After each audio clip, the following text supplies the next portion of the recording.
साल भी आजकल दिनों की तरह और दिन जैसे घंटों की तरह और घंटे जैसे मिनटों की तरह और मिनट जैसे सेकंड की तरह होते चले जा रही है। पता ही नहीं चलता वक्त का कब कैसे और कहाँ गुजर जाता है। अभी कल की बात लगती है और पता चलता है कि ओ अभी तो नया साल शुरू हुआ था और आज हमारा नया साल शुरू होने वाला है। तो यानी कि आज पूरा साल मुकम्मल हो चुका है। तो और यकीन ही नहीं आता, आज सुबह जब उठ के मैंने डेट देखी तो मैं यही सोचूं कि यार आज वाकई साल का आखिरी दिन है। और मुझे बिल्कुल यकीन नहीं आया कि वाकई यार दिसंबर एंड हो गया है। एक वक्त था कि अभी अभी हम कह रहे थे कि हाँ जी जनवरी स्टार्ट हो गया है, अभी रमज़ान आएगा, अभी ये हो गया, अभी वो हो गया, और पूरा साल गुजर गया भागम भाग में। अगर मैं तो अपनी ज़िंदगी में ऐसे पीछे मुड़ के देखूं तो मैं कहती हूँ कि ऐसा लगता था जैसे कोई प्लेन की रफ्तार से जो है ना वो ज़िंदगी चलती जा रही है, भागती जा रही है, भागते भागते उड़ ही गई है, कहीं समझ ही नहीं आ रहा कि क्या हो रहा है और क्या नहीं हो रहा है। तो जी पूरा साल तो हमारा गुजर गया। अब इस साल में कुछ अच्छी चीज़ें थी, कुछ बुरी चीज़ें थी, कुछ खट्टी यादें, कुछ मीठी यादें, और कुल मिला के ये साल एंड हो गया। आज साल के आखिरी दिन कम से कम हमें ये ज़रूर सोचना चाहिए कि इस पूरे साल में हमने क्या अच्छा किया और क्या बुरा किया। अगर तो आपकी ज़ात से किसी को नुकसान पहुंचा हो तो मेरा ख़्याल है कि उसे माज़रत कर लेनी चाहिए।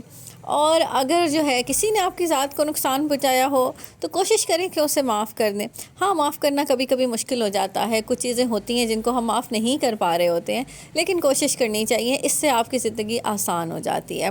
और आज ये सोचें कि क्या आप साल के पहले दिन जहाँ खड़े हुए थे क्या आज भी हम वहीं खड़े हुए हैं।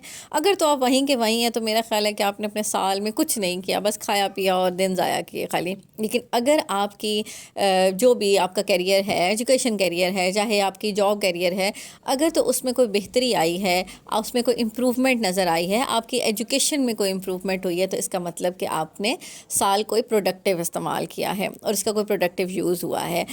मेरा ख्याल है कि थोड़ा सा ना हमें अपने बारे में साल के आखिर में सोचना चाहिए कि क्या क्या गलतियाँ हमने इस साल की हैं जो अगले साल में हमने नहीं दोहरानी है। तो जी आज का दिन जब सुबह मैंने डेट देखी कि वाकई साल का आखिरी दिन है तो मैंने सोचा कि साल के आखिरी दिन को कैसे यूज़ करें, क्या करूँ।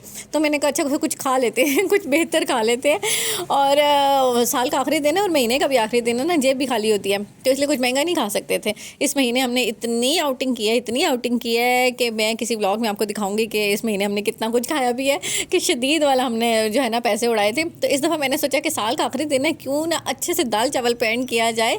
तो मैं पहुंच गई थी आज कमर्शियल मार्केट में, और ये भाई साहब हैं, ये मुझे बहुत अच्छे से पहचानते हैं और मेरी स्कूटी को भी बहुत अच्छे से जानते हैं कि देखें जी उन्होंने साथ ही मुझे पहचान लिया कि मैं आ गई हूँ जी दाल चावल। उनका जी आप साइड पे लगाएं, फटाफट आपके दाल चावल आ रहे हैं। तो दाल चावल नहीं है, ये हैं चने चावल। तो मुझे चने चावल इनके बहुत पसंद हैं, और सिर्फ ये दो लाल नोट हो ना आपके पास तो ये आपका काम इसमें ना अच्छा सा चल जाता है। तो 170 की इनकी एक प्लेट है। मैंने जी फटाफट से एक ना चने चावल लिए और साथ में थोड़ी सी हलीम भी उसमें ऐड करा ली थी कि मुझे ज़रा मिक्स हो जाए ना तो वो अच्छी लगती है। तो उन्होंने फटाफट से जी मुझे ये दे दिया। 170 की एक प्लेट थी। मैंने कहा जी बस साल में जितना खर्चा करना था ना, आखिरी दिन जो होता है ना वो किफ़ायत शारी से गुजारना चाहिए। तो मैंने भी किफ़ायत शारी का मुजाहरा करते हुए 170 रुपये में चने चावल की प्लेट ले ली, और चने चावल की प्लेट लेके सीधी पहुंची मैं अपनी एकेडमी में। और क्योंकि शाम का टाइम था, मुझे अपनी एकेडमी में पहुंचना था, तो मैंने कहा आज बस खाना इसी पे सबर शुक्र हम कर लेते हैं, और इसी पे जो है ना साल के आखिरी। और उनको मैंने बताया भी, मैंने कहा यार मैं सोच रही थी कि अंकल मैं क्या खाऊँ, तो मैंने सोचा कि साल के आखिरी दिन में ना आपके चने चावल खा लेने चाहिए। तो वो भी हंस पड़े आगे से, कहते हैं ये भी अच्छा फैसला किया आपने। तो इंशाल्लाह अगले साल भी खाएंगे यार, ऐसा नहीं है कि साल के आखिरी दिन खा लिए तो बस साल ही स्पेंड कर लिए, इंशाल्लाह अगले साल भी हम खाएंगे। तो यहाँ पे जी हम टीचर्स की ज़िंदगी यही है कि बस इन्हीं कुर्सियों पे हमने अपनी पूरी ज़िंदगी गुजार देनी होती है।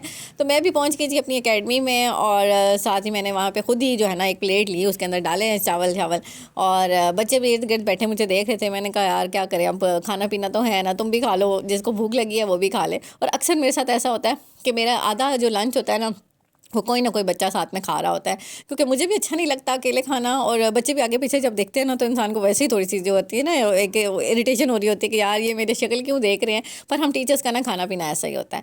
होप्स हो कि आपको मेरा आज का व्लॉग अच्छा लगा होगा, आपने मेरी साल की कहानी को एंजॉय किया होगा। अपनी साल की कहानी मुझसे शेयर करना मत भूलिएगा। मिलते हैं आपसे अगले व्लॉग में, तब तक उन्हें बहुत सारा ख्याल रखिएगा, क्योंकि आपके बहुत सारे प्यारों को भी आपकी वो सख्त किस्म की ज़रूरत है। अल्लाह हाफिज़।